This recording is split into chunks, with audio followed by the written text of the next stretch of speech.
तो last episode में हमने देखा था कि सीबू अपना फोन देखते हुए कह रहा होता है हम सबवे या टर्मिनल तक नहीं जा सकते हैं, वहाँ पर काफी ज्यादा लोग हैं और जहाँ तक डिपार्टमेंट स्टोर की बात है वो जल्दी क्लोज होने वाला है। तो ये सुनकर सीईओ कह रही होती है लेकिन एम्प्लॉय अभी भी यही रहेंगे, इतने कम लोगों में ज्यादा प्रॉब्लम नहीं होनी चाहिए। इसके बाद सीन शिफ्ट होता है और रात हो गई होती है। साथ ही हमें डिपार्टमेंट स्टोर का रूफटॉप दिखाया जाता है जहाँ पर हम एक डीमन को देखते हैं और वो अपने ब्रदर से कह रही होती है हे चियन कहाँ है। तो उसका ब्रदर कह रहा होता है वो चली गई, वो हमारे साथ इसमें पार्ट लेना नहीं चाहती है। इसके बाद सीन शिफ्ट करके हमें फ्लैशबैक दिखाया जाता है जहाँ पर हम देखते हैं कि चियन कह रही होती है मुझे काउंट मत करना, ये सच में काफी इंटरेस्टिंग लग रहा है लेकिन अब मुझे चीजें पसंद है, मैं इसे छोड़ने वाली नहीं हूँ, वो भी सिर्फ 2 डीमंस के लिए। तो दूसरा डीमन कह रहा होता है मैंने कहा था ना हम चारों के साथ कोई प्रॉब्लम नहीं होगी। फिर चियन कह रही होती अच्छा तो तुम ऐसा सोचते हो। खैर अगर मैं अपना पॉइंट ऑफ व्यू बताऊं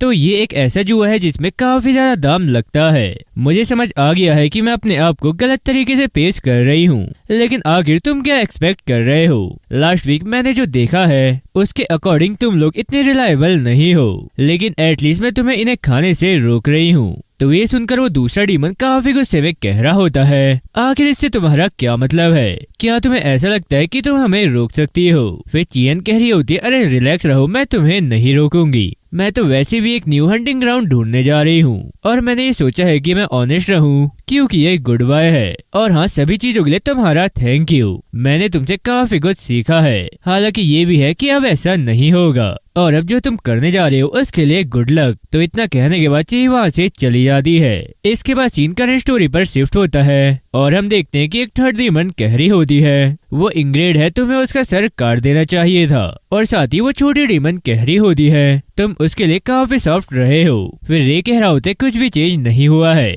वैसे भी चेन कभी भी टीम का पार्ट नहीं थी और ये करने के लिए हम 3 लोग ही काफी हैं। तो वो छोटी डीमन कह रही होती है हाँ लेकिन मुझे पता नहीं था कि वो इनकार कर देगी क्योंकि वो खाना काफी ज्यादा एंजॉय करती है। और इसके साथ वो बड़ी डीमन कह रही होती है अच्छा रे हम दोनों डीमंस को खाने के बाद क्या करेंगे, अगर हम उनमें से किसी एक को खाते हैं तो हम उसके ब्लैक क्लास को इग्नोर नहीं कर सकते हैं। फिर रे कह रहा होता है यहाँ पर एक सेफ हाउस है, वहाँ से हम यहाँ के आसपास की हंटिंग कंटिन्यू रख सकते हैं।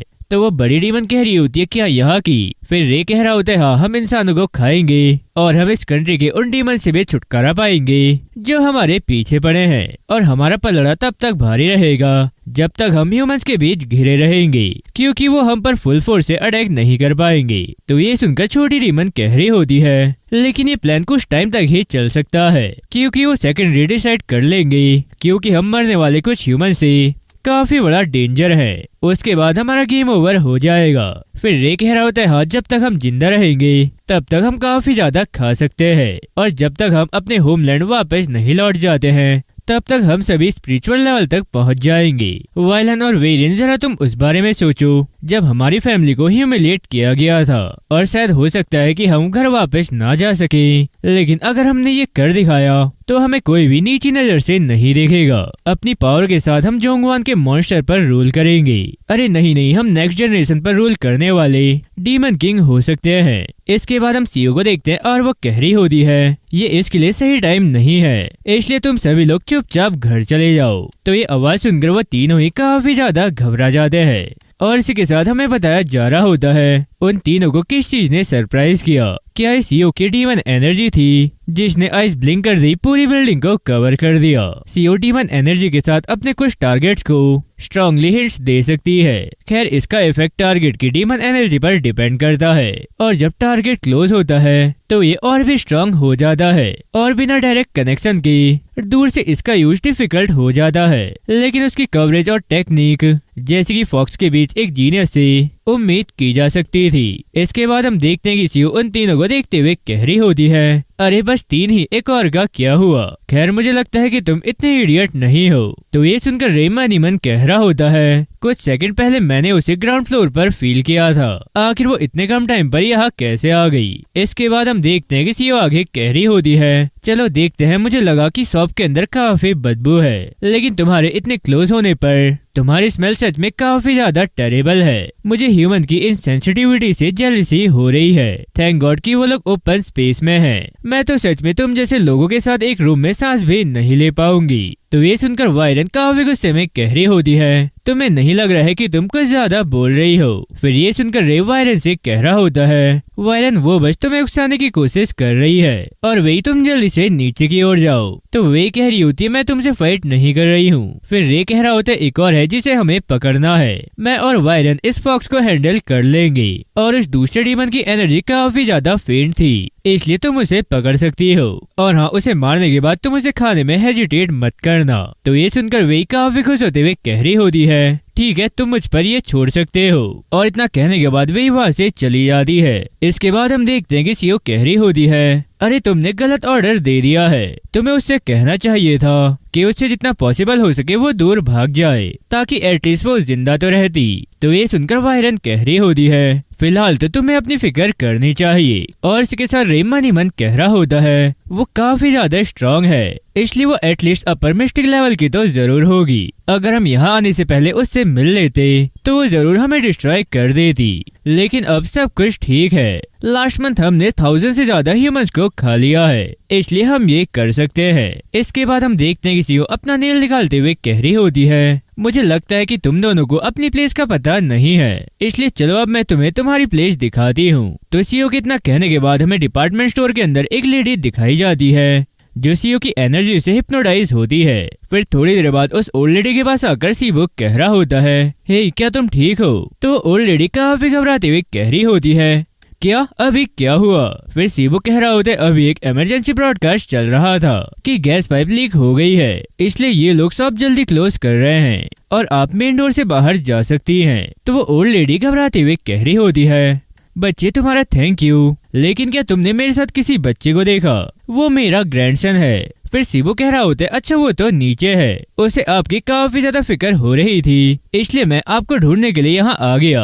तो वो ओल्ड लेडी सीबो को थैंक यू कहने के बाद वहाँ से नीचे की ओर चली जाती है। इसके बाद सीन शिफ्ट करके हमें फ्लैशबैक दिखाया जाता है, जहाँ पर हम देखते हैं कि सीओ कह रही होती है, डिपार्टमेंट स्टोर में ज्यादा लोग नहीं होंगे और अगर हम लकी हुए तो वहाँ पर कोई भी नहीं होगा, लेकिन मैं एक साथ कुछ 100 लोगों को ही विस्पर कर सकती हूँ। और अगर ह्यूमंस को डीमन एनर्जी के प्रति रेजिस्टेंस है तो मेरा हिप्नोसिस फुल वर्क नहीं करेगा, इसलिए तुम डिपार्टमेंट स्टोर में जाकर देखो कि किसी पर्सन को बाहर ले जाने की जरूरत तो नहीं है। तो सीबू हाँ कहता है और इसके साथ सीन करंट स्टोरी में शिफ्ट होता है, जहाँ पर हम सीबू को देखते हैं और वो आसपास देखते हुए मन ही मन कह रहा होता है, वैसे तो यहाँ पर 7 लोग थे, लेकिन मुझे फिर भी दोबारा से चेक कर लेना चाहिए। और इतना सोचने के बाद सीबू जैसी आगे जाता है तो वो वेई को देखते हुए कह रहा होता है, तुम्हारी एनर्जी तो रियल में काफी ज्यादा फेंट है, वैसे तो मैं तुम्हें देख रहा था लेकिन मुझे इस पर यकीन नहीं हुआ। फिर वेई कह रही होती है, स्ट्रेंज लग सकता है, लेकिन क्या तुम जानते हो कि हम ऐसा दिखावा कर रहे हैं कि ये मीटिंग कभी हुई ही नहीं और हम फाइट नहीं कर रहे हैं। तो ये सुनकर सीबू काफी हैरान होते हुए कह रहा होता है,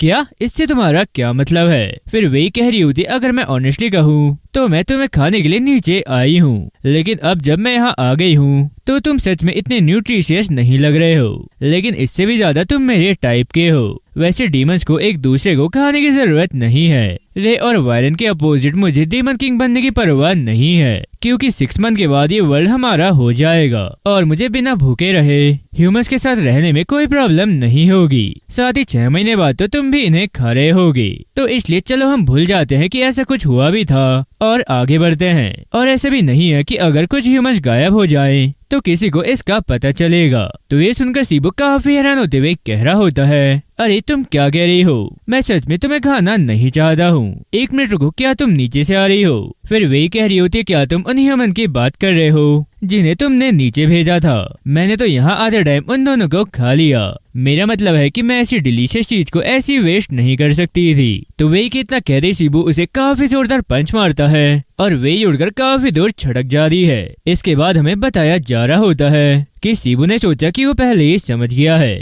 लेकिन रियलिटी में वो कम्प्लीटली समझ नहीं पाया कि योकाई ह्यूमंस को खा जाते हैं। और लास्ट 3 दिनों से सिटी में काफी ज्यादा डार्कनेस थी और इस बीच सीओ ने पर्सनली एक्सपीरियंस किया कि योकाई क्या है, और इसलिए इस मोमेंट सीबू को ये रियलाइज हुआ जिस डेंजर के बारे में वो जानता था वो लिमिटेड है और योकाई बाकी योकाई के लिए क्या फील करते हैं साथ ही ऑर्डिनरी लोगों के लिए ये एक भयानक खतरे को रिप्रेजेंट करने जैसा है। इसके बाद हम देखते हैं कि वे खड़े होते हुए कह रही होती है, अरे क्या तुम्हें नहीं लगता है कि जब तुम गुस्सा हो तो तुम्हें और हार्ड होना चाहिए? एटलीस्ट तुम ये तो कहो कि तुम गुस्से में हो। खैर छोड़ो, इस बात को तुम साइड पर रख दो, ये काफी ट्विस्ट वाला केस है। और वैसे अगर मैं ऑनेस्टली कहूँ तो तुम सुपर वीक हो, लेकिन अब तुम्हें देखकर ऐसा लग रहा है कि तुम काफी ज्यादा टेस्टी होगे। तो सीबू कह रहा होता है ये काफी रिलीफ की बात है। और इतना कहने के बाद सीबू काफी देर से वे की तरफ आ रहा होता है। तो ये देखकर वे मन ही मन कह रही होती है, वो सडनली इतना फास्ट कैसे हो गया। इसके बाद हम देखते हैं कि सीबू वे को किक मारने के बाद कह रहा होता है, मुझे पसंद है के बजाय मैं इसे खाना चाहता हूँ। इस जैसे वर्ड थोड़ा कम डिस्कस्टिंग है। और इतना कहने के बाद सीबू वे को पंच मारता है और लास्ट में उसे किक मारकर काफी दूर फेंक देता है। इसके बाद हम देखते हैं कि वे नीचे वाले फ्लोर पर गिर जाती है और सीबू भी जंप करते हुए नीचे वाले फ्लोर में आ जाता है। फिर आगे हम देखते हैं कि वे की हालत काफी ज्यादा खराब हो गई होती है। साथ ही वो कह रही होती आखिर ये क्या है, मैं सच में काफी रिडिकुलस लग रही हूँ। वैसे मेरे अंदर सुपर स्ट्रांग होने के सारे फॉर्म थे, लेकिन और इतना कहने के बाद वे सीबू को देखकर काफी हैरान होते हुए कह रही होती है, आखिर ये क्या है, ये तो सच में इनक्रेडिबली काफी कूल है। मैंने अपनी लाइफ में ऐसा कुछ भी नहीं देखा। क्या ये तुम्हारा यूनिक मैजिक है? तो सीबू हाँ कहता है और वे के ऊपर क्लब अटैक कर देता है। तो ये देखने के बाद वे पहले काफी हैरान हो रही होती है, फिर लास्ट में सडनली सीबू का क्लब पकड़ लेती है। साथ ही कह रही होती है सबसे प्लेजेंट विजुअल है। तो ये देखकर सीबू भी काफी हैरान हो रहा होता है। इसके बाद हम देखते हैं कि वे सीबू का वेपन अपनी ओर खींच लेती है और ये देखकर सीबू काफी हैरान होते हुए मन ही मन कह रहा होता है, आखिर ये कैसी पावर है? नहीं नहीं, ये सिर्फ पावर नहीं है, उसकी रिकवर एबिलिटी और बैट ब्लॉक करने के लिए उसके इंस्टेंटेनियस मूवमेंट, ये मैंने इससे पहले आज तक नहीं देखा। क्या उसका ये अपीयरेंस सच में रियल है? तो सीबू इतना सोच ही रहा होता है और इसी बीच वेई सीबू के ऊपर अटैक कर देती है और सीबू वेई का ये अटैक ब्लॉक कर ही रहा होता है और तभी सडनली वेई सीबू के काफी क्लोज आकर उस पर अटैक कर देती है। लेकिन सीबू वेई का हाथ पकड़ लेता है और उसके हाथ में एक काफी जोरदार किक मारता है और लास्ट में उसे पकड़कर काफी दूर फेंक देता है। इसके बाद हम देखते हैं कि वेई कह रही होती है, अगर तुम इस अपीयरेंस को जान लो तो हो सकता है कि तुम बिना फाइट करे ही भाग जाओ। ये मेरा यूनिक मैजिक है, या मैं ये कहूँ कि ये मेरा ओरिजिनल फॉर्म है। और हाँ, मेरे आर्म्स और लेग्स ऐसे दिखते हैं, लेकिन मेरा फेस और टॉर्सो वो ट्रूली हिडियस है। तो सीबू कह रहा होता है प्रॉब्लम ये नहीं है कि ये कैसा दिख रहा है। फिर वे कह रही होती है, हाँ मुझे पता है, वैसे क्या इसकी स्मेल सड़ती हुई बॉडी जैसी नहीं है, लेकिन कुछ टाइम पहले तक तो मुझे ये भी नहीं पता था कि मुझ में से ऐसी स्मेल आती है। वैसे काफी टाइम पहले हमें सभी लोग योकाई नाम से बुलाते थे और बाकी योकाई के अपोजिट हम एक ऐसी स्पीसीज हैं जिनका जन्म ह्यूमन को निगलने के इनहेरेंट पर्पस से हुआ है। और अगर हम ह्यूमन फ्लैश नहीं खा सके तो हम नेचुरली लिव फोर्स को अब्सॉर्ब नहीं कर सकते हैं। यहाँ तक कि हमारे जैसे नेचुरली स्ट्रॉन्ग स्पीसीज भी मेनली बैटल ग्राउंड में मरे हुए ह्यूमन की बॉडी को खाकर जिंदा रहे हैं। उस टाइम को देखकर ऐसा लगता है कि हमें अच्छा ट्रीटमेंट नहीं मिला। और मैंने ये भी सुना है कि लॉ अप्लाई होने के ठीक बाद हम सच में एक्सटेंड होने की कगार पर आ गए थे। ह्यूमंस बाकी योकाई की तरह टेस्टी और बॉडी के लिए काफी अच्छे थे, लेकिन हमारे केस में हमारा मेन फूड कम्प्लीटली सील्ड था। सैकड़ों वर्ष पहले उस इंसिडेंट के बेस पर हमारी ज्यादातर स्पीसीज भुखमरी से मर गई और बाकी कुछ लोगों ने अपना पेट भरने के लिए ह्यूमन वर्ल्ड में घुसपैठ करने की कोशिश की, लेकिन उन्हें बाकी योकाई द्वारा मारे जाने की कीमत चुकानी पड़ी और हमारे पेरेंट्स भी उनमें से एक थे।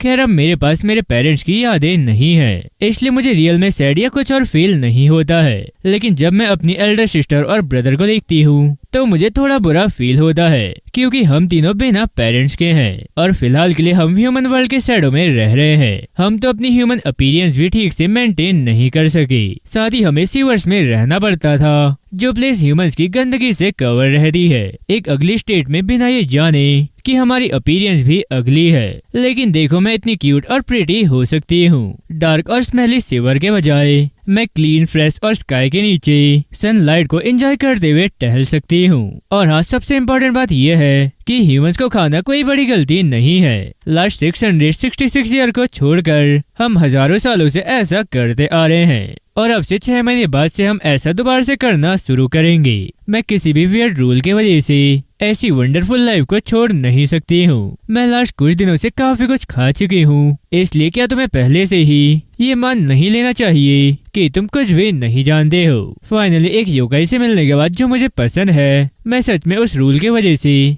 मारना नहीं चाहती हूँ। तो सीबो कह रहा होता है, सबसे पहले मैं ये क्लियर कर दूं कि मैं कोई योकाई नहीं हूँ और मैं एक ऐसा पर्सन हूँ जो उम्मीद करता है कि जिस रूल के बारे में तुम सोच रही हो वो हमेशा कंटिन्यू रहेगा। इसलिए उन चीजों के बारे में बड़बड़ाने के बजाय जिसका कोई सेंस या एम्पैथी नहीं है। तो ये सुनकर वही कह रही होती, अच्छा ऐसा है, ये तो सच में काफी सैड है। और इतना कहने के बाद हम देखते हैं कि वही सडनली सीबो के काफी क्लोज आ जाती है और उसे एक जोरदार पंच मार देती है। तो सीबो ये पंच ब्लॉक करते हुए मन ही मन कह रहा होता है वो अभी से ही काफी फास्ट और स्ट्रांग है। वैसे अगर ये उसकी फुल पावर नहीं है तो क्लोज फाइट कम्प्लीटली होपलेस है। इसके बाद हमें बताया जा रहा होता है सीबो में योकाई के नेचुरली सारे गुण मौजूद है और ये कहने की जरूरत भी नहीं है कि वो एक्सेप्शनल है अपनी इनहेरेंट ब्लड लाइन और अपने टैलेंट से और उसका रियल कॉम्बैट एक्सपीरियंस जो इतने कम टाइम में उसके सामने आया है, उसकी मेंटल स्ट्रेंथ, स्किल और इसकी योकाई एनर्जी को कंट्रोल करने की एबिलिटी और बाकी बातों के अलावा सभी ने उसकी न्यू फाउंड स्ट्रेंथ में कंट्रीब्यूट किया है।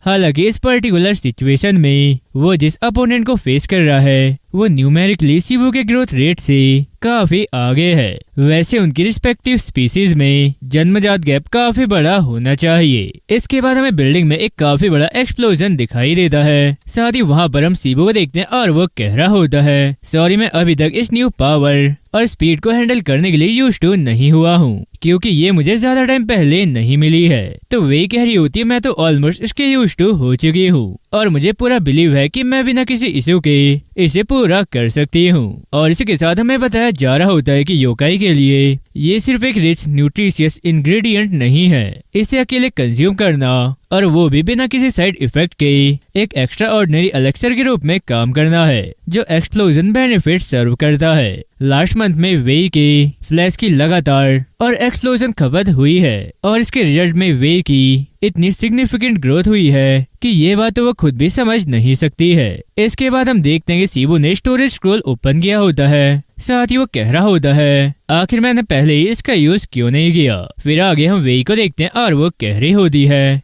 तुम्हारे सारे अटैक्स में से ये सबसे ज्यादा स्ट्रॉन्ग था रेंज के एडवांटेज को ध्यान में रखते हुए और प्रोबेबली इससे जीतने के चांसेस सबसे ज्यादा हाई थे।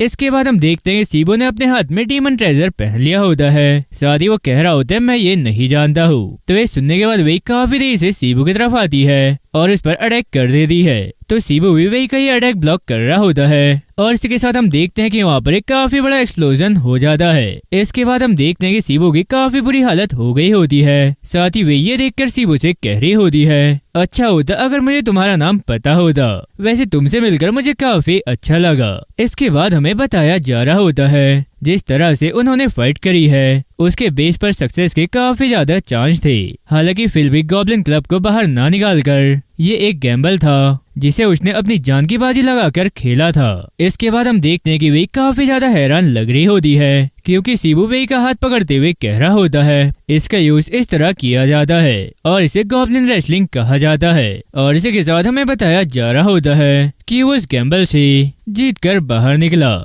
इसके बाद सीन शिफ्ट करके हमें कुछ आवर पहले का सीन दिखाया जाता है। सीबो और सीओ को देखते हैं। साथ ही सीओ कह रही होती है, तो क्या तुमने उस ब्लैक टोर्टस से फाइट की। फिर सीबो कह रहा होता है, मैं श्योर नहीं हूँ कि इसके लिए फाइट वर्ड सही रहेगा। मैंने अपनी पूरी स्ट्रेंथ लगा दी लेकिन इसका कुछ खास असर नहीं हुआ और मेरी काफी ज्यादा कोशिश के बाद कि वो अपने एंड में रिलैक्स कर रहा है। तो ये सुनकर सीओ कह रही होती है, खैर बात तो सही है, ये अप्रोच स्टार्टिंग से ही गलत था। सबसे पहले तो उसका ब्लड वाटर से भी थिक है, साथ ही फोर्स पर उसकी मास्टरी है और उसकी फिनिश हैंडलिंग एक्सेप्शनल है। साथ ही हर चीज के लिए उसका रवैया इंडिफरेंस है, लेकिन जब फाइट की बात आती है तो वो बिल्कुल फ्लॉलेस है और यही चीज उसे ट्रू एक्सपर्ट बनाती है। और भले ही हम इस रेंज को 500 साल तक बढ़ा दें, कोरियन पेनिनसुलर में कुछ योकाई हैं जिसे अनडाउटेबल उससे ज्यादा स्ट्रांग माना जा सकता है। फिर ये सुनकर सीबो काफी हैरान होते हुए कह रहा होता है, क्या तुम 500 साल की हो, तो इसका मतलब ये है कि ये स्टोरी तुम पर भी अप्लाई होती है। तो सीओ कह रही होती, क्या तुमने क्या कहा। फिर सीबो घबराते हुए कह रहा होता है, आई एम सॉरी, मेरा इंटेंशन तुम्हें ऑफेंड करने का नहीं था। तो सीओ हंसते हुए कह रही होती है, ऑफ कोर्स मैं जीतूंगी, एज चाहे जो भी हो मैं सबसे ज्यादा स्ट्रांग हूँ। वैसे छोड़ो, तुम ये बताओ कि तुमने उसके साथ फाइट में क्या किया।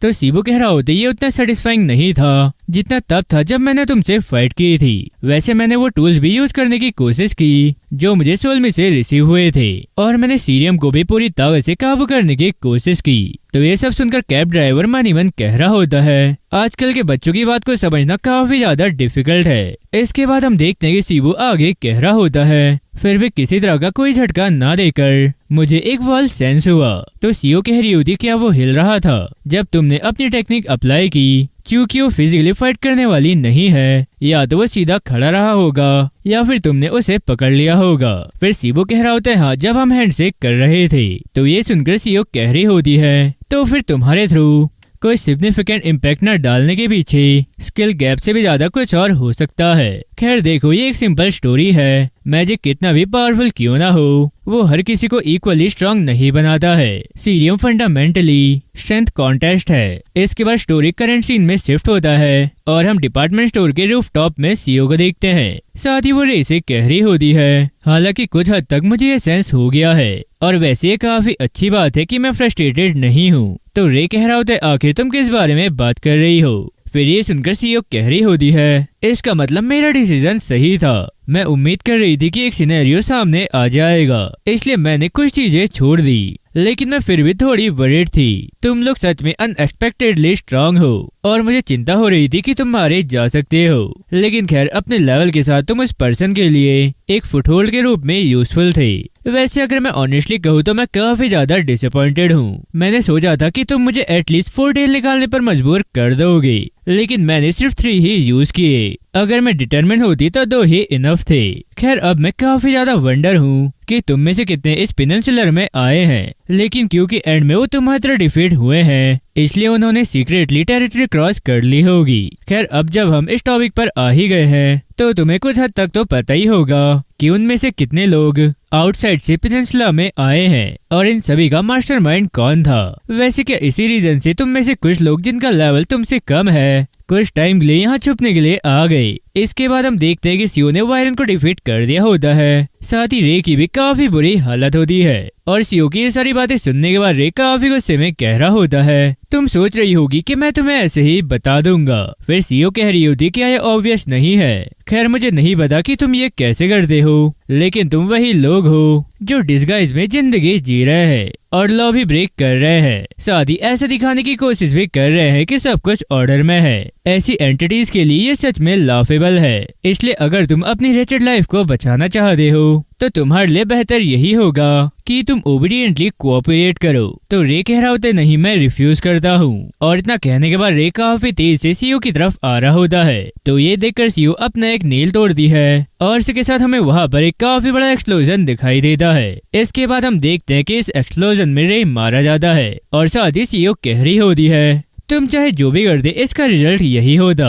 उस लेवल का फोर्स और स्ट्रेंथ होने के बावजूद अपने एक्शन को सिर्फ ब्रूट फोर्स से टालने के अलावा और कुछ भी नहीं है। और वैसे अगर तुम अभी से 10 गुना ज्यादा स्ट्रांग भी हो जाओ तो भी इससे कोई फर्क नहीं पड़ेगा। वैसे अब तुम मेक श्योर करना कि तुम ये समझ गए हो, ये करेज पावर से नहीं आता है, बल्कि ये तो इस बात से आता है कि तुम उस पावर का यूज किस तरह करते हो। तो ये सुनकर सोलमी कह रही होती है, तुमने बिल्कुल सही कहा। और इतना कहने के बाद सोलमी जैसी सीओ के कपड़े देखती है तो वो काफी हैरान होते हुए कह रही होती है, वाओ तुम्हारे कपड़े तो काफी अच्छे लग रहे हैं। तो ये सुनकर सीओ काफी हैरान होते हुए कह रही होती है, अरे तुम ये सब कब से देख रही हो। तो सोलमी कह रही होती है, अरे तुम्हें पता ही है मैं बस अभी आई हूँ। वैसे सीओ तुम्हारा रिएक्शन सच में काफी ज्यादा मजेदार था। फिर सीओ कह रही होती, क्या मुझे ऐसा 1 या 2 बार और करना चाहिए था। अगर मैं हर बार सेम तरह से रिएक्ट करूँ तो जरूर मेरे साथ कुछ गड़बड़ है। लेकिन जरा रुको सोलमी, तुम्हें ये क्या हुआ है, तुम अच्छी कंडीशन में नहीं लग रही हो। तो सोलमी कह रही होती, हाँ काफी कुछ हुआ है। मुझे कल रात से 1 मिनट भी नींद नहीं आई यूकाई एरिया और ह्यूमन वर्ल्ड में घूमते हुए। सीओ प्लीज अब तुम्हें मुझे बचा सकती हो। मैं काफी टाइम से इन्फॉर्मेशन कलेक्ट करते हुए मैसेज भेज रही हूँ, साथ ही काफी सारे रिजल्ट्स को भी हैंडल कर रही हूँ और साथ ही अकेले ही गेस्ट को भी एंटरटेन कर रही हूँ। और अभी तो फ्यूचर में करने के लिए काफी सारी चीजें और बची हैं।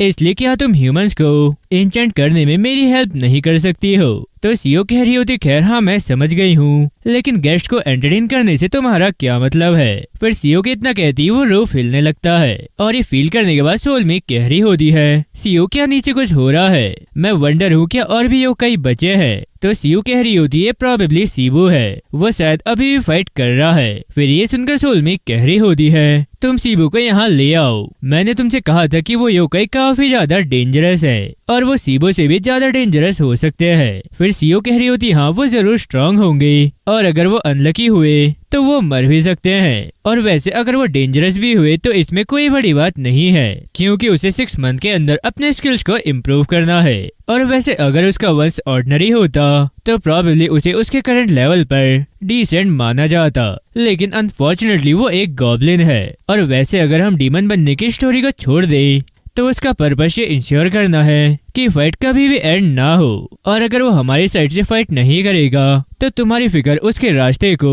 ब्लॉक करने के लिए फ्यूटल अटेम्प्ट है। खैर तुम इस बारे में ज्यादा मत सोचो, तुम्हें चिंता करने की जरूरत नहीं है। आफ्टर ऑल ब्लड वाटर से ज्यादा थिक होता है। इसके बाद सीन शिफ्ट होता है और हम देखते हैं कि वेई सीबू को पंचेस मार रही होती है और लास्ट में वेई सीबू को एक जोरदार पंच मार दी है तो सीबू इसे ब्लॉक कर लेता है और पीछे की ओर स्लिप हो जाता है। फिर ये सब देखकर वेई काफी हैरान होते हुए मन ही मन कह रही होती है मेरे अटैक प्रोबेबली सही तरीके से हो रहे हैं और मैंने 10 बार से भी ज्यादा अटैक कर दिया है, पर उस मूवमेंट के बाद कुछ तो हो गया है, लेकिन मुझे समझ नहीं आ रहा है कि ये चेंज कैसे हो गया और वैसे क्या ये पॉसिबल हो सकता है कि वो नॉकआउट नहीं होगा। इसके बाद हमें बताया जा रहा होता है कि गॉब्लिन सीरियम बैट के अपोजिट जो एक प्रिविलेज है जो कुछ टैलेंटेड लोगों के पास ही हो सकता है। वैसे गॉब्लिन इंस्टिंक्चुअल के साथ पैदा होते हैं और रेसलिंग स्किल के साथ साथ उनकी स्ट्रेंथ भी बढ़ती है। हालांकि ये सिर्फ पावर पर डिपेंड होने वाली टेक्निक है, इसलिए गॉब्लिन सेरियम को कभी भी मैजिक टेक्निक कहा नहीं जा सकता है और यही रीजन है कि उन्हें योकाई के नाम से जाना जाता है जो सिर्फ रेसलिंग में ही अच्छे नहीं होते हैं बल्कि वो योकाई हैं जिन्हें रेसलिंग के थ्रू कभी भी हराया नहीं जा सकता है। इसके बाद हम देखते हैं कि सीबू आगे आते हुए कह रहा होता है सॉरी, कुछ अनएक्सपेक्टेड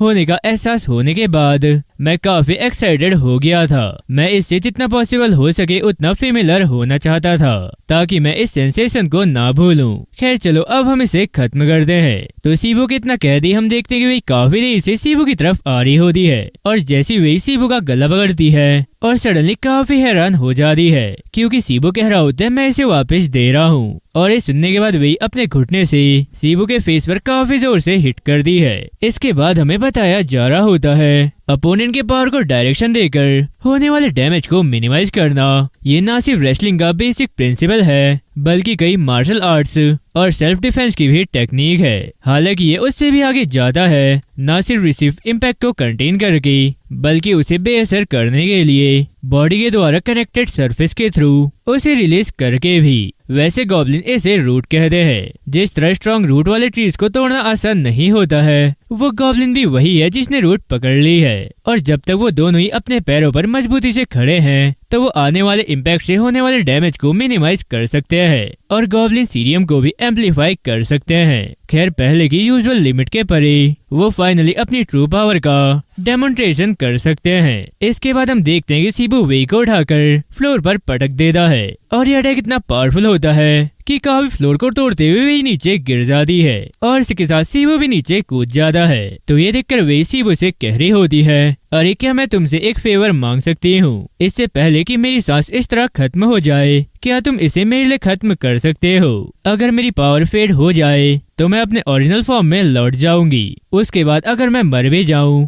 तो जितना भी पॉसिबल हो सके मैं उतना कम अगली दिखना चाहूंगी। तो सीबू कह रहा होता है मैं अभी तुम्हें मारने की प्लानिंग नहीं बना रहा हूँ। काफी सारे योकाई कंट्री क्रॉस करके चले गए हैं और इनके मेथड के बारे में सिर्फ तुम्हें ही पता है, इसलिए तुम्हें काफी सारी गवाही देनी होगी। फिर वही कह रही होती है बेहतर होता अगर मेरे जिंदा रहने का रीजन कुछ और होता। वैसे मैं काफी हैरान हूँ कि तुम मुझसे इतनी उम्मीदें कर रहे हो। तो वही के इतना कहती कोई सडनली सीबू पर अटैक कर देता है। इसके बाद सीन शिफ्ट होता है और हम देखते हैं कि सीओ कह रही होती है अरे गेस्ट को एंटरटेन करने से तुम्हारा क्या मतलब है? आखिर कौन कहाँ से आ रहा है? तो सोल में कह रही होती है पता चला है कि जो योकाई क्रॉस कर गए थे उनमें मेनलैंड से आए योकाई भी थे और यहाँ तक कि योकाई एरिया की मेनलैंड भी इस फैक्ट से अवेयर हैं और इसलिए उन्होंने रिस्पॉन्सिबिलिटी लेते हुए हेल्प भेजी है। फिर ये सुनकर सीओ कह रही होती है ये कोई बैड स्टोरी नहीं लग रही है। अगर उनमें स्किल का सर्टेन लेवल है तो मैं उनसे भी मिलना चाहूंगी। तो सोल में कह रही होती है, मुझे लगता है कि उनके पास स्किल है, लेकिन शायद उनकी डिग्निटी के वजह से कि उन्होंने मेनलैंड से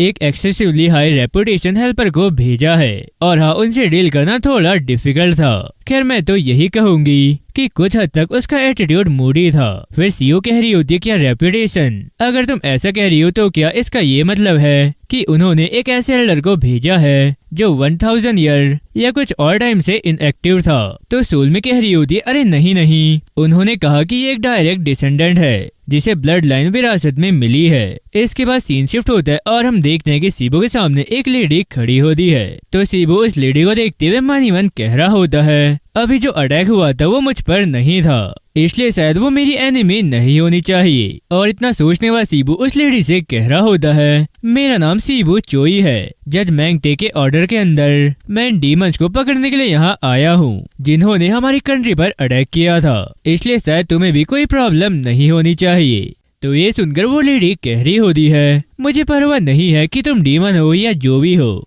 फिर ये सुनकर सीबो घबराते हुए मन ही मन कह रहा होता है, उसका एक्शन नहीं, वो कोरिया की डीमन नहीं है। इसके बाद हम देखते हैं कि वो डीमन सीबो से कह रही होती है, तुम्हारे पीछे जो सिनर है वो मरना डिजर्व करती है। वैसे मैं नहीं जानती हूँ कि तुम इसे प्रोटेक्ट क्यों कर रहे हो, लेकिन मैं सिर्फ इसे एक बार जाने दूंगी और ऐसा दूसरी बार नहीं होगा। तो इतना कहने के बाद वो डीमन अपना एक बाल तोड़ दी है। शादी कह रही होती, अगर तुम भी उसके साथ मरना चाहते हो तो तुम शौक से मर सकते हो। और इतना कहने के बाद वो अपना बाल फूंक मारते हुए सीबू की तरफ उड़ा देती है। तो ये देखकर सीबू काफी ज्यादा घबरा जाता है और इसके साथ हम देखते हैं कि वहाँ पर एक काफी बड़ा एक्सप्लोजन होता है। इसके बाद हम देखते हैं कि वो डीमन कह रही होती है, मैंने सोचा कि ये इनफ होगा, लेकिन ऐसा लगता है कि तुम जितने दिखते हो उससे कहीं ज्यादा स्ट्रांग हो। तो उस डीमन के इतना कहने के बाद हम देखते हैं कि सीबू ने उस डीमन का ये अटैक ब्लॉक कर लिया होता है। और इसी के साथ हमें बताया जा रहा होता है, सीबू को पता था कि अगर वो वही डीमन है जो वो 30 मिनट पहले था तो वो वही मर गया होता।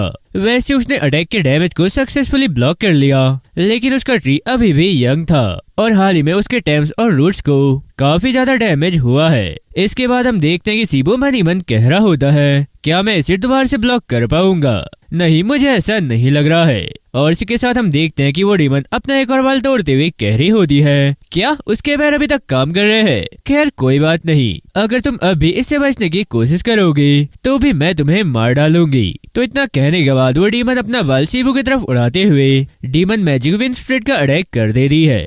फिर हम देखते हैं कि वहाँ पर एक काफी बड़ा एक्सप्लोजन होता है और जैसे ही सारा स्मोक क्लियर होता है तो हम देखते हैं कि वो डीमन सडनली काफी ज्यादा हैरान हो जाती है क्योंकि उसके सामने सडनली सीओ का पंच आ जाता है और इसके साथ सीओ उस डीमन को वॉल में छाप देती है। तो ये देखकर सीबो काफी हैरान हो जाता है। इसके बाद हम सीओ को देखते हैं और वो कह रही होती है, मुझे लगा कुछ गड़बड़ है इसलिए मैं यहाँ आ गई, लेकिन तुमने तो कहा था कि तुम चाइना से हेल्प करने के लिए आई हो, लेकिन जैसे ही तुम यहाँ पहुँची हो तुमने किसी वीक डीमन से फाइट करना शुरू कर दिया है। तुम अपना काम करने के बजाय बस उस गंदे एक्सप्रेशन के साथ वहाँ खड़ी हो।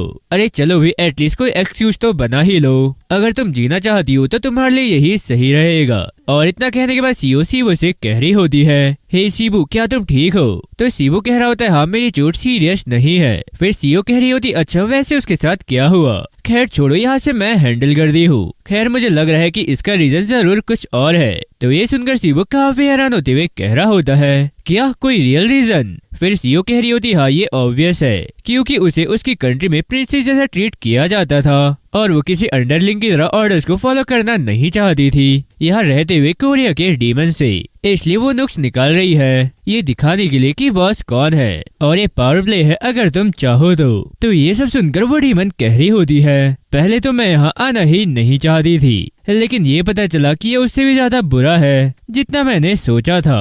आखिर वो मुझसे कैसे काम करने की उम्मीद करते हैं, ऐसे डीमंस के साथ जो अपनी प्लेस भी नहीं जानते हैं। फिर सीओ हंसते हुए कह रही होती है, तो सच में काफी फनी है, तुम एक नौसिखिए की तरह दिखावा कर रही हो। क्या तुम अपने होमलैंड में भी काम कर रही हो? क्योंकि हम तो इडियट हैं और हमें नहीं पता कि हम कहाँ खड़े हैं, इसलिए तुम ही हमें क्यों नहीं बता देती हो कि ये कैसे काम करता है। इसके बाद हम देखते हैं कि उन दोनों ने ही अपनी पावर एक्टिवेट कर दी होती है और वो दोनों ही एक दूसरे को घूर रहे होते हैं। साथ ही सीबू अपना नेल तोड़ दी है और वो डीमन अपना एक बाल तोड़ दी है। तो ये देखकर सीबू घबराते हुए कह रहा होता है, अरे रुक जाओ। और इसके साथ हम देखते हैं कि वहाँ पर सोल्मी भी आ जाती है और चिल्लाते हुए कह रही होती है, सीओ आखिर तुम ये क्या कर रही हो? मैंने तुम्हें बताया था कि वो हमारी गेस्ट है और हाँ, जब दो पार्टीज के बीच क्लैश हो रहा हो तो तुम्हें बोर्ड को हिलाना नहीं चाहिए। क्या तुमने कुछ भी नहीं सीखा है? अगर चीजें हाथों से निकल जाए तो इसकी रिस्पॉन्सिबिलिटी क्या तुम लोगी? तो सीओ कह रही होती, लेकिन ऐसा नहीं है। फिर सोल्मी उस डीमन से जिसका नाम जिया ओहुई होता है उससे कह रही होती है, तुम्हारे लिए भी यही सेम बात अप्लाई होती है। तुम्हें हमारी हेल्प करने के लिए यहाँ भेजा गया है। तुम्हारे और सीबू के बीच में जो भी हुआ, तुम ही वो हो जिसने सबसे पहले डीमन मैजिक का यूज किया था। और भले ही उसने तुमसे बैड बिहेव किया हो, बिना किसी जज के प्रेजेंट के मॉन्स्टर के बीच फाइट करना क्राइम है।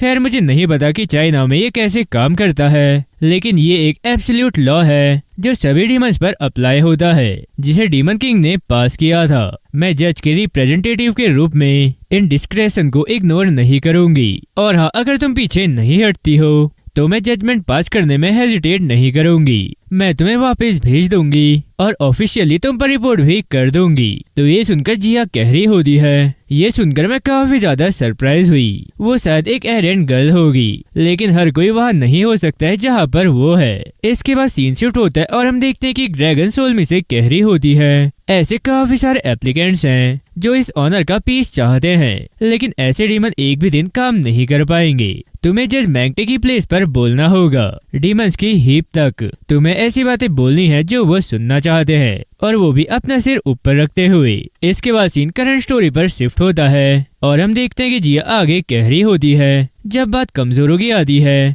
तो वो काफी ज्यादा सॉफ्ट हो जाती है, लेकिन अगर उसका मुकाबला किसी ऐसे डीमन से हो जाए जो गलत रास्ते पर है तो वह बिना फाइट करे हार नहीं मानेगी, चाहे उसका अपोनेंट कितना भी पावरफुल क्यों ना हो। खैर चलो, मैं ये एडमिट कर दी हूँ कि मैंने अपना सेल्फ कंट्रोल खो दिया और फिलहाल के लिए अभी उस ब्रेड को लेसन सिखाना सही नहीं है। लेकिन हाँ, मैं एक बात क्लियर करना चाहती हूँ कि मैं सिनर्स यानी पापियों को पनिश करने के लिए यहाँ आई हूँ, और मेरा तुम्हारे साथ मिलकर काम करने या तुम्हारे काम करने के मेथड को फॉलो करने का कोई इंटेंशन नहीं है। मैं तुम्हें मिनिमम अमाउंट ऑफ रिस्पेक्ट के साथ ट्रीट करूंगी क्योंकि ये तुम्हारी प्लेस है, लेकिन तुम ये बात माइंड में रखना कि फिर कभी भी मेरे रास्ते में ना आओ। तुम फॉक्स ब्रेड में तुम्हारी बात कर रही हूँ। तो ये सुनकर सीओ कह रही होती है, क्या तुम ऐसी आसानी से नहीं जा सकती हो? और ये सुनने के बाद सोल्मी काफी हैरान होते हुए सीओ की तरफ देख रही होती है और इसके साथ जिया भी वहाँ से चली जाती है। इसके बाद हम देखते हैं कि सोल्मी उन दोनों से कह रही होती है, खैर फाइनली मिशन सक्सेस हो गया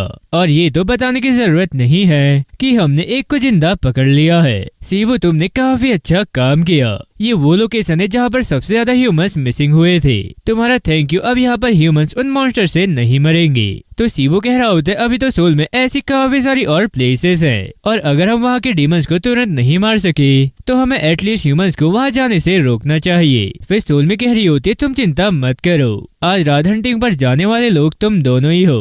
ह्यूमन वर्ल्ड में ओपा जैसे डीमन से उन डीमंस को जिन्हें तुम दोनों की तरह सिर्फ एक बार ही ह्यूमन वर्ल्ड में एंटर करने के लिए परमिट दिया गया है और सभी को डिफरेंट हंटिंग ग्राउंड में डिप्लॉयड किया गया है। वैसे तो हम उन्हें एक ही बार में पकड़ने में एबल नहीं हो सकेंगे, लेकिन ज्यादातर इन्वेडर्स को आज रात तक पकड़ लिया जाना चाहिए था। तो ये सुनकर सीओ कह रही होती है, क्या डीमन लोग से और भी डीमंस आए हैं? मुझे नहीं पता था कि इतने सारे यूजफुल डीमंस भी हैं जिनके पास टाइम है। फिर सोल में कह रही होती है, हाँ ऐसा नहीं है, लेकिन ह्यूमंस भी हमारी हेल्प कर रहे हैं। जज मैंगटे के अकॉर्डिंग वो डायरेक्टली कोऑपरेट नहीं कर रहे हैं, लेकिन हमने एरिया के टर्म्स में समझौता कर लिया है। हान रिवर के साउथ में डीमन चार्ज करेंगे और नॉर्थ की साइड सामंस रूल करेंगे। तो ये सुनकर सीबू काफी हैरान होते हुए मन ही मन कह रहा होता है, तब तो शायद वो भी वहीं होगा। इसके बाद सीन शिफ्ट करके हमें सोल का नैमसंग जंग डिस्ट्रिक्ट दिखाया जाता है, जहां पर हम यूसिन को देखते हैं। साथ ही हम वहां पर सियोंजी को देखते हैं, जो यूसिन से कह रही होती है, सोलो फाइटिंग और जिद्दी बनने का यही नतीजा मिला है। मैं शायद बस तुम्हें फॉलो कर रही हूँ, लेकिन तुम अपनी अथॉरिटी से अपनी हेल्प करने के लिए 15 या उससे ज्यादा असिस्टेंट ला सकते थे। तो यूसिन कह रहा होता है, मैं अपने आप में ठीक हूँ, हमारे पास सामान की शॉर्टेज थी क्योंकि हमें वैसे भी काफी दूरी तय करनी थी। प्लस ये भी है कि वो सिर्फ मेरे रास्ते के आड़े आएंगे, इसलिए मुझे सोलो फाइट करना ही बेहतर लगता है, हर छोटी छोटी बात पर ऑर्डर देने के बजाय।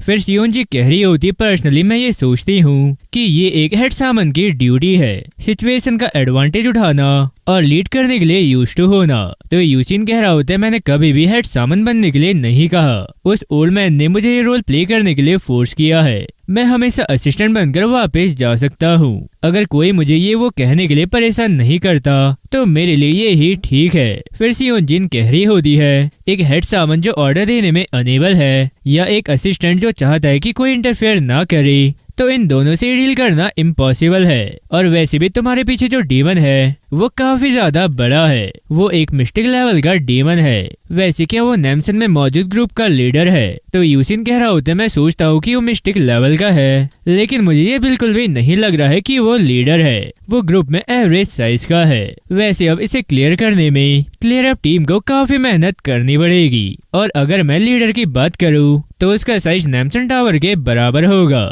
फिर ये सुनकर सियोन जी मन ही मन कह रही होती है, नेम्सन में अप्रोक्सीमेटली 10 डीमंस थे और उसने अकेले मिस्टिक लेवल के डीमंस के एक पूरे ग्रुप को एलिमिनेट कर दिया। वैसे 1 महीने से पहले के कंपेयर में, अरे नहीं, कुछ दिन पहले से वो काफी तेजी से ग्रो कर रहा है। खैर ये कहा जाता है कि प्रैक्टिकल एक्सपीरियंस सबसे बेस्ट होता है, लेकिन सामान एजेंसी में ऐसा कोई भी अचीव नहीं कर सका, और तमाम ऑब्जेक्शन के बावजूद प्रोबेबली यही रीजन है कि एल्डर ने यूसिन को हेड समन के रूप में अपॉइंट किया है। यूसिन एक जीनियस पर्सन है जिसे ब्लेस्टेड बोन गिफ्टेड मिला है, और इसलिए उसका लेवल गॉड तक जा सकता है। इसके बाद हम देखते हैं कि यूसिन कह रहा होता है, तो अब आगे क्या करना है? तुमने कहा था कि हमें किसी को रिपोर्ट देनी है, क्या ये नेशनल डिफेंस मिनिस्ट्री है? फिर सियोन जी कह रही होती, नहीं ये पुलिस कमिश्नर जनरल है, वो हमारा वेट कर रहे हैं, इसलिए अब हमें जाना चाहिए। फिर यूसिन कह रहा होता है, वैसे क्या मैं थोड़ी देर सोकर कल नहीं जा सकता हूँ? फिर सियोन जी कह रही होती है, बिल्कुल नहीं, सोल अभी क्राइसिस के मोड में है। खैर हमारे लिए ओवर हो गया है, क्योंकि हम मिनिमम कैजुअलिटीज के साथ डीमन को मारने में कामयाब रहे,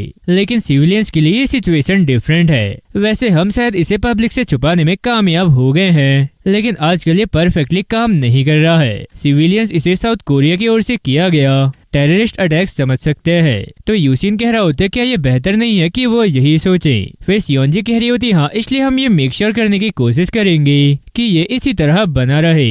हमें उन्हें प्रोग्रेस रिपोर्ट देते रहना होगा ताकि वो मीडिया को प्रॉपर्ली कंट्रोल कर सके।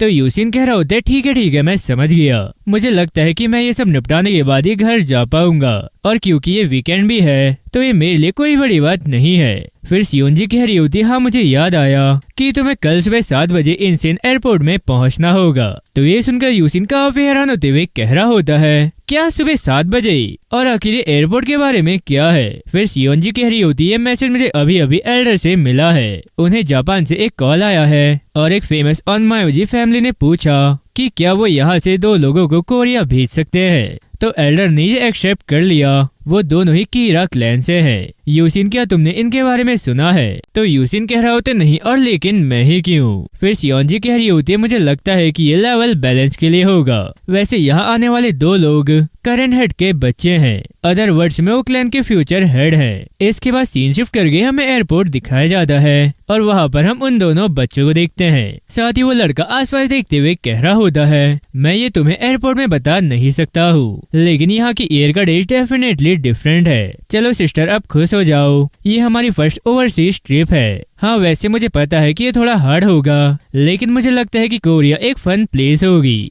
इसके बाद सीन शिफ्ट करके हमें इंचिन एयरपोर्ट दिखाया जाता है, जहाँ पर हम सियोन जी और यूसिन को देखते हैं। साथ ही यूसिन ट्रांसलेशन ऐप चलाते हुए चाइनीज में कह रहा होता है, हेलो कोरिया में आपका स्वागत है। तो ये सुनकर सियोन जी कह रही होती है, ट्रांसलेशन ऐप चलाने के लिए अब थोड़ी देर हो चुकी है। फिर यूसिन कह रहा होता है, अरे तुम चुप रहो, वो हमारे गेस्ट है, इसलिए मैं उनके सामने बेवकूफी की तरह ममलिंग करना नहीं चाहता हूँ। वैसे मुझे समझ नहीं आ रहा है कि आखिर मेरे डैड ने इसे एक्सेप्ट क्यों किया होगा। क्या समन और ओनमोजी सच में एक साथ काम कर सकते हैं? ये तो बिल्कुल समझ के परे है। तो सियोन जी कह रही होती, टेक्निकली ये काम नहीं कर सकता है, और वो भी जापानीज कॉलोनिया के एरा में। 2 ओनमोजी कोरिया गवर्नमेंट के जनरल जोसियन की देखरेख में बुसान पोर्ट के थ्रू कोरिया आए थे। और ऐसा रिकॉर्ड है कि उन्होंने जोशिन के सामनों के साथ सियोन और बुसान में एक बार एक्सर्सिज्म परफॉर्म किया। फिर ये सुनकर यूजिन कह रहा होता है फिर उसके बाद क्या हुआ, तो सियोन जी कह रही होती है उन्होंने डीमन को पकड़ लिया, लेकिन इस प्रोसेस में एक प्रॉब्लम थी। ये इतना पीसफुल नहीं था जितना वो चाहते थे, लेकिन उनमें से वहाँ पर 2 लोग थे जो आपस में नहीं मिले थे और इस वजह से एक फाइट शुरू हो गई जिसमें काफी सारा खून खराबा हुआ और इस फाइट में दोनों कंट्रीज को डीमंस के अगेंस्ट रियल फाइट से भी ज्यादा डैमेज हुआ और शायद मुझे लगता है कि ये एक्सपेक्टेड था। बेशक हमारे वर्क करने का मेथड एक नहीं है, लेकिन हमारे सोचने का तरीका फंडामेंटली डिफरेंट है। इसलिए यंग मास्टर तुम ध्यान रखना, हम दोनों ही सेम पेज पर हो सकते हैं, लेकिन कौन जानते है कि एक स्पार्क से क्या हो जाए। तो यूजिन कह रहा होता है देखो मैं इन चीजों में अच्छा नहीं हूँ, इसलिए अगर ऐसा लगेगा कि चीजें गलत डायरेक्शन में जा रही है तो मैं वहाँ से भाग जाऊंगा। ये एक्चुअल में एक वायबल ऑप्शन हो सकता है। इसके बाद यूजिन जी उन दोनों को देखते हुए कह रही होती है वो लोग वहाँ हैं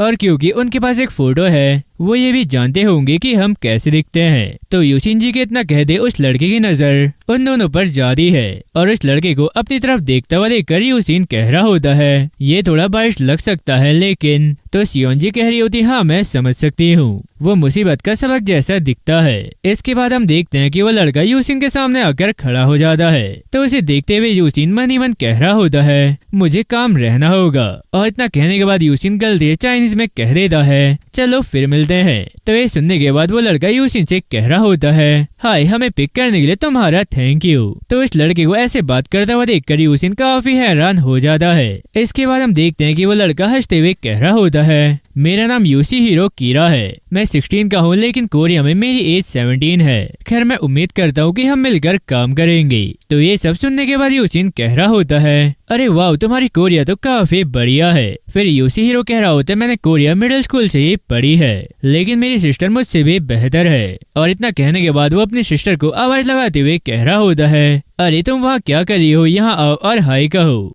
तो ये सुनकर उसकी सिस्टर पहले उन दोनों की तरफ देखती है, फिर हाय कहकर दोबारा अपना फोन चलाने लगती है। तो ये देखकर योशिहिरो और यूजिन दोनों ही उसकी तरफ हैरानी से देख रहे होते हैं। इसके बाद हम देखते हैं कि योशिहिरो यूजिन से कह रहा होता है उसके लिए मैं माफी चाहता हूँ, वो एक नॉर्मल पर्सन नहीं है, वैसे उसका नाम युजुरो कीरा है और वो मुझसे 2 साल बड़ी है। तो ये सुनकर यूजिन कह रहा होता है अरे ये ठीक है तुम इस बारे में चिंता मत करो। और साथ ही यूजिन मन ही मन कह रहा होता है मुझे लगता है कि हमें किसी भी बुक को उसके कवर से जज नहीं करना चाहिए। खैर उसे देखकर मुझे ऐसा लग रहा है कि वो प्रॉब्लम खड़ी करने वाली है। इसके बाद सीन शिफ्ट होता है और वो सभी कार में बैठकर वहाँ से जा रहे होते हैं। साथ ही यूजिन कह रही होती है हमने तुम दोनों के लिए सोल के एक डाउनटाउन होटल में रिजर्वेशन किया है और अगर तुम्हें वहाँ कुछ भी अनकंफर्टेबल फील होता है तो प्लीज हमें बता देना। जब तक तुम यहाँ रुके हो हम आसपास की लोकेशन का ध्यान रखेंगे। तो योशिहिरो कह रहा होता है इसके लिए तुम्हारा थैंक यू, मैं तो काफी ज्यादा खुश हूँ कि तुम इतने छोटे नोटिस पर हमें लॉज लाने में एबल थे। और ये सुनकर यूजिन धीमी आवाज में कह रही होती है यंग मास्टर। तो यूजिन कह रहा होता है हाँ मुझे पता है। और इसके साथ यूजिन योशिहिरो से कह रहा होता है एक्सक्यूज मी लेकिन क्या मैं पूछ सकता हूँ कि तुम यहाँ क्यों आए हो? वैसे मुझे ये बताया गया है कि तुम्हारे विजिट का पर्पस डिस्पैच और एक्सचेंज था। क्या तुम लोग सच में हमें डीमन से छुटकारा पाने के लिए यहाँ आए हो या फिर तुम टूर और ट्रांसपोर्ट के पार्ट में ज्यादा इंटरेस्ट रखते हो? अगर ये चीज तुम हमें बता दो तो तुम्हें अटेंड करने के लिए ये हमारे लिए काफी हेल्पफुल होगा। तो ये सुनकर यूजिन जी मन ही मन कह रही होती है ये काफी स्ट्रेट फॉरवर्ड है, लेकिन लापरवाही से गोलमोल बात करने में यूजिन काफी बेहतर है। इसके बाद योशिहिरो कह रहा होता है हम यहाँ एक ऐसे डीमन को इन्वेस्टिगेट करने के लिए आए हैं जो कोरिया में आया भी हो सकता है और नहीं भी, और अगर पॉसिबल हो सके तो हम उसे एलिमिनेट कर देंगे। तो ये सुनकर युजुरो हैरान होते हुए कह रही होती है अरे तुम ये क्या कह रहे हो? फिर योशिहिरो कह रहा होता है मैं सही तो कह रहा हूँ, डैड ने कहा कि वो ये सब हमारे हैंड में छोड़ देंगे और हाँ अभी हम कोरिया में हैं जापान में नहीं, इसलिए इन्फॉर्मेशन हाइड करना सही नहीं रहेगा। और पर्सनली मुझे लगता है कि ये बेहतर होगा कि हम उन्हें सच बताएं और इनसे कोऑपरेशन मांगे। तो ये सुनकर यूजिन कह रहा होता है तुम किस डीमन की बात कर रहे हो? अगर तुम कह रहे हो कि यहाँ एक स्पिरिट लेवल का डीमन है तो ये चिंता करने की बात है। फिर योशिहिरो कह रहा होता है वो कोई स्पिरिट लेवल नहीं है। वैसे मुझे नहीं पता कि कोरियन लोग उसे क्या कहते हैं, लेकिन हमने एशिया में डीमंस को 4 ग्रुप में डिवाइड किया है। फर्स्ट बीस्टल डीमन, ये एक ओल्ड एनिमल है जो इंटेलिजेंस और डीमन एनर्जी गेन करने के बाद डीमन बन जाता है। सेकंड रिवेंजफुल घोस्ट, ये एक ह्यूमन सोल है जो ग्रज या स्ट्रॉन्ग ऑब्सेशन से ग्रस्त है और ये डीमन एनर्जी गेन करने के बाद मॉन्स्टर बन जाता है। थर्ड सुकुमोगामी या डीमन टूल्स, ये ओल्ड आइटम्स होते हैं जिनमें सोल इनहेबिटिंग करती है। थर्ड जो नेचर की एनर्जी से पैदा हुए डीमन होते हैं, इनमें उन 3 टाइप के डीमन के अपोजिट जो ह्यूमन, एनिमल या आर्टिफैक्ट से पैदा होते हैं उन्हें सोल स्पिरिट कहा जाता है। और एक रूमर ऐसा भी है जो इनमें से किसी कैटेगरी में भी नहीं आता है, हम उन्हें टारिगामी कहते हैं। तो ये सब सुनकर योशिन कह रहा होता है कोरिया में इन्हें डार्क डीमन कहा जाता है। फिर योशिजिन कह रही होती है हाँ, ये अफोरमेंशन 4 कैटेगरी में से किसी एक में भी नहीं आते हैं और ये एक ऐसा डीमन है जो शरारत से पैदा हुआ है। खैर ये बात कोई नहीं जानता है कि इसका जन्म कैसे हुआ, हालांकि हम सिर्फ यही अंदाजा लगा सकते हैं कि ये अर्थ पर सभी क्रीचर्स की डिजायर और फियर से पैदा हुआ है। साथ ही ह्यूमंस और डीमंस भी इसमें इन्वॉल्व हैं। वैसे इसकी स्पीसीज क्लासिफाइड है, लेकिन एक जनरेशन में सिर्फ एक डार्क डीमन स्पीसीज का सिर्फ एक ही मेंबर होता है और अगर करंट डार्क डीमन मर जाए तो एक न्यू क्रीचर के जन्म लेने में सेंचुरी लग जाती है या शायद मिलेनिया भी लग सकते हैं। और स्पीसीज पर यह डिपेंड करता है कि साइज और एबिलिटी वेरीज क्या होगा, लेकिन उनमें जो कॉमन है वो ये है कि उनकी ग्रोथ और डिजायर ट्रांसेंड हमारी इमेजिनेशन से भी परे है। और ओल्ड रिकॉर्ड्स के अकॉर्डिंग कि जन्म के टाइम से ही अनइमेजिनेबल डेप्थ की इंटेलिजेंसी होती है और जैसे जैसे वो खाते हैं वो और ज्यादा स्ट्रांग होते जाते हैं, साथ ही और ज्यादा खाने का लालच करते हैं। उनकी डिजायर एक नॉर्मल डीमन से काफी ज्यादा है, इसलिए पार्ट्स में जब कोई भी डार्क डीमन अपीयर हुआ है तो एब्सोल्यूट केओस फैल गई है। साथ ही सामन और डीमन ने उसे मारने के लिए एक साथ काम किया है। वैसे योशिहिरिन, क्या तुम हमें बता सकते हो कि ये किस तरह का डार्क डीमन है? तो योशिहिरो कह रहा होता है हमें अभी तक ये पता नहीं चला है और जैसे कि मैंने कहा था हमें तो ये भी पता नहीं है कि वो कोरिया में है भी या नहीं। हालांकि जिस साइकिक ने डार्क डीमन के अपीयर होने का फोरकास्ट किया था उसने हमें सिर्फ इतना बताया कि उसका जन्म हो चुका है और वो सी के वेस्ट की ओर चला गया है। खैर उन्होंने कहा है कि वो आज रात हमें कॉल करेंगी, तब तक हमें रेस्ट करना है। इसके बाद सीन शिफ्ट करके हमें टीएच होटल दिखाया जाता है और योशिहिरो और युजुरु होटल के अंदर चले जाते हैं। इसके बाद हम होटल के बाहर सियोजिन और यूसिन को देखते हैं। साथ ही यूसिन काफी सैड होते हुए कह रहा होता है इससे कोई फर्क नहीं पड़ता है कि मैं क्या सोचता हूँ, हम अपना बेस्ट कोऑपरेट करेंगे और इसकी रिपोर्ट डैड को देंगे। अगर उन्होंने जो कहा वो सच है तो ये एक डिजास्टर हो सकता है। तो ये सुनकर सियोजिन कह रही होती है मुझे तो ये लगता है। सियोजिन के इतना कहते ही यूसिन कह रहा होता है मैं जानता हूँ कि तुम्हारा क्या मतलब है। कल जब मैं डीमन हंटिंग कर रहा था तब मैंने इसके बारे में सोचा कि अगर कोई इसके पीछे है तो वो क्या चाहता है, क्योंकि कल के डीमन तो बस छोटे मोटे थे, उनकी डीमन एनर्जी और पावर स्ट्रॉन्ग थी, लेकिन वो इसका यूज करना नहीं जानते थे।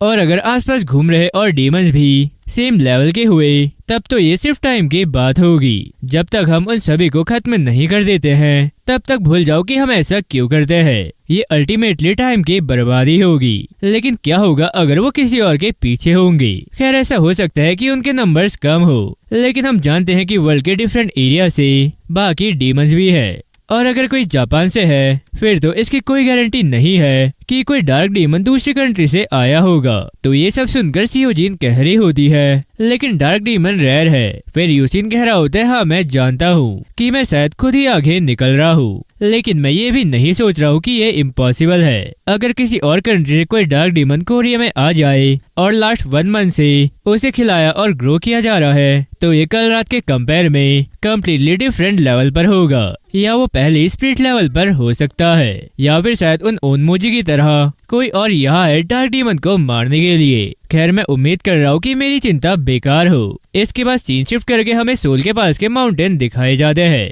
जहाँ पर हम सीबो को देखते हैं और वो सीओ से कह रहा होता है क्या हमें इस प्लेस पर करना चाहिए, ऐसा लग रहा है कि लोग रियल में यहाँ नहीं आते होंगे। तो सीओ कह रही होती खैर इससे कोई फर्क नहीं पड़ता है कि कुछ ह्यूमंस हमें देख ले, और ऐसा भी नहीं है कि काफी सारे ह्यूमंस हैं जो हमें कल डिपार्टमेंट स्टोर की तरह देख सकते हैं। खैर वैसे अगर जरूरत पड़ी तो मैं उन्हें हमेशा की तरह कंट्रोल कर सकती हूँ। फिर सीबो कह रहा होता है हाँ ये काफी रिलीफ की बात है। इसके बाद सीओ सडनली कह रही होती है अरे सीबो क्या तुम सोई नहीं हो? क्या ये उन 2 लोगों की वजह से है जो कल डिपार्टमेंट स्टोर में मर गए? सीबो इसमें तुम्हारी गलती नहीं है। अगर हम फिंगर पॉइंट कर रहे हैं तो इसमें मेरी गलती है कि मैं तुम्हें डीमन मैजिक से उन तक पहुंचा नहीं सकी। और हाँ ये एक एक्सक्यूज लग सकता है लेकिन ये पहली बार था जब मैंने इनडायरेक्ट इतनी दूरी तय की थी। हालांकि मुझे नहीं पता है कि इससे तुम्हें बेहतर फील होगा या नहीं। फिर सीबो कह रहा होता है मैं ये सोच रहा हूँ कि मैं और भी कुछ कर सकता था। तो सीओ कह रही होती यही रीजन है कि मैं तुम्हें यहाँ लाई हूँ ताकि तुम और ज्यादा कर सको, क्योंकि चाहे तुम्हें पसंद हो या ना हो